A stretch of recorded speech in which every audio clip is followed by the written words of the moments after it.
तो चलिए आज बात करते हैं भारत के एक ऐसे आपराधिक मामले की जो आज भी लोगों के जहन में ताज़ा है। सवाल ये है कि एक मामूली सा मिट्टी का ओवन एक इतनी बड़ी और भयानक हत्या की जांच का सेंटर पॉइंट कैसे बन गया। इस कहानी में हम यही समझने की कोशिश करेंगे, वो सच्ची कहानी जिसने पूरे देश को हिलाकर रख दिया था।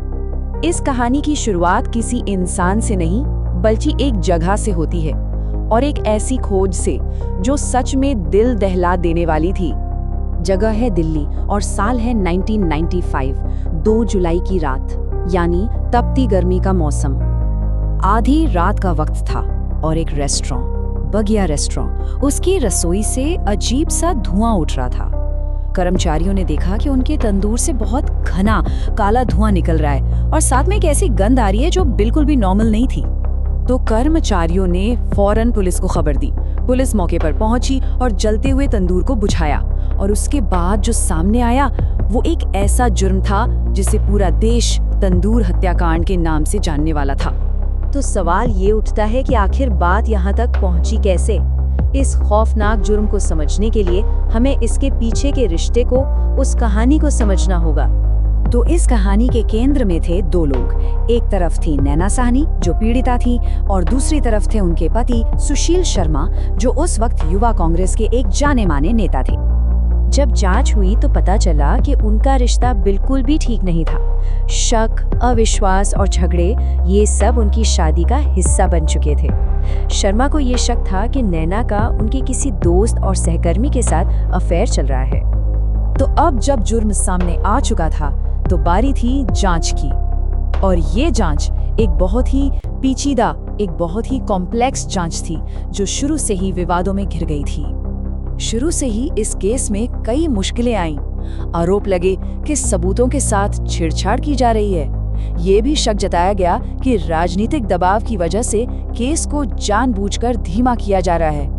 इन्हीं सब वजहों से 1996 में ये पूरा मामला भारत की सबसे बड़ी जांच एजेंसी सीबीआई यानी सेंट्रल ब्यूरो ऑफ इन्वेस्टिगेशन को सौंप दिया गया।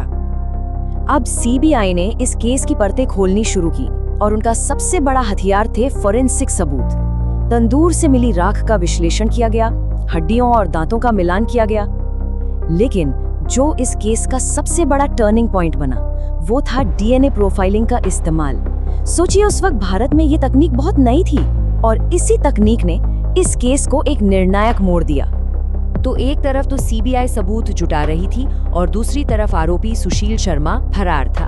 वो लगातार अपनी जगह बदल रहा था, अलग अलग नामों से होटलों में रुक रहा था। पुलिस देश भर में उसका पीछा कर रही थी और आखिरकार उसे बेंगलोर में गिरफ्तार कर लिया गया। लेकिन गिरफ्तारी अंत नहीं थी, बल्कि ये तो एक लंबी, बहुत लंबी कानूनी लड़ाई की बस शुरुआत थी।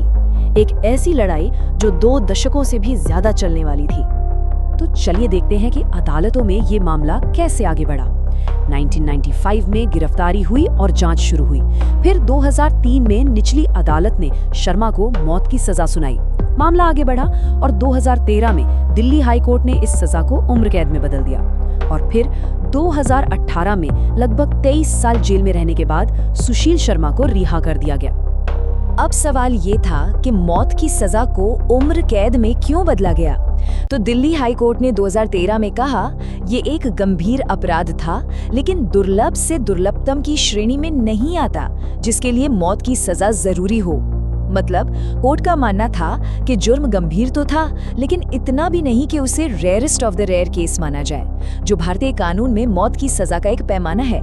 इसके अलावा जेल में शर्मा का अच्छा व्यवहार और उसका कोई पिछला क्रिमिनल रिकॉर्ड न होना भी इस फैसले की एक वजह बना। लेकिन इतने सालों की कानूनी लड़ाई और फैसलों के बाद भी इस केस से जुड़े कई सवाल आज भी हवा में हैं। कई विवाद हैं जिनका कोई साफ जवाब नहीं मिला। जैसे पुलिस ने शुरू में इतनी धीमी कार्रवाई क्यों की? क्या उन पर कोई राजनीतिक दबाव था? ये जो जुर्म हुआ ये गुस्से में अचानक हो गया या फिर पूरी प्लानिंग के साथ किया गया था? फोरेंसिक जांच में इतनी देर क्यों हुई? और सबसे बड़ा सवाल, क्या सुशील शर्मा ने ये सब अकेले किया? इन सवालों पर आज भी बहस होती है।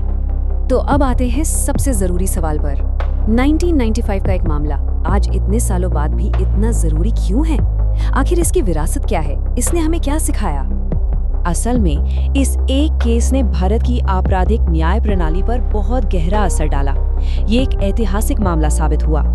इसी केस के बाद भारत में डीएनए फॉरेंसिक का इस्तेमाल बड़े पैमाने पर होने लगा।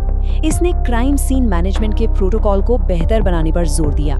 इसने मौत की सजा को लेकर पूरे देश में एक नई बहस छेड़ दी और इसने ये भी दिखाया कि कैसे राजनीतिक शक्ति का गलत इस्तेमाल किया जा सकता है। यही वजह है कि आज भी लॉ और फोरेंसिक कॉलेजों में इस केस को पढ़ाया जाता है। आखिर में तंदूर हत्याकांड ने पूरे देश को एक बहुत ही साफ और शक्तिशाली संदेश दिया कि सत्ता कानून से सुरक्षा की गारंटी नहीं देती। और ये केस हमें एक बहुत बड़े सवाल के साथ छोड़ जाता है कि जब न्याय और सत्ता एक दूसरे के आमने सामने खड़े हों तो सच को जिताने के लिए क्या करना पड़ता है। ये वो सवाल है जिसका सामना इस केस ने पूरे देश को करने पर मजबूर किया और एक ऐसी विरासत छोड़ी जो आज भी भारत में कानून और व्यवस्था को एक नई दिशा दे रही है।